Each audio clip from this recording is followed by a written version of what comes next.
నకిరికల్ మండలం చల్లగుండ్ల గ్రామంలో శ్రీ ప్రసన్నాంజనేయ స్వామి తిరునాళ్ల కార్యక్రమాన్ని ఘనంగా నిర్వహించారు. ఈ కార్యక్రమానికి సత్తెనపల్లి నియోజకవర్గ వైఎస్ఆర్ కాంగ్రెస్ పార్టీ సమన్వయకర్త డాక్టర్ గజ్జల సుధీర్ భార్గవ రెడ్డి హాజరయ్యారు.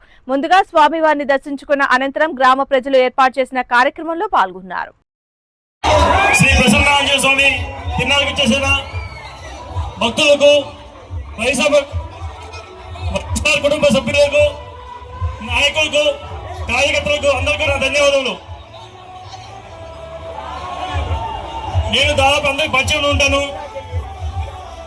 నేను రాజకీయాల కొత్త జనాలు కాదు, హాస్పిటల్ పరంగా డాక్టర్ వృత్తి పరంగా మీ అందరికీ దాదాపు పరిచయం ఉంటాను. ఇది నాకు కొత్త అడుగు. అందరూ దయచేసి నన్ను దీవించి నాతో కలిసి జగన్న విజయాలకు కార్యక్రమాలకు ప్రయత్నించమని, నాతో పాటు ప్రయత్నించమని అందరినీ కోరుకుంటాను. Thank you. జై జగన్, జోహార్ వైఎస్ఆర్.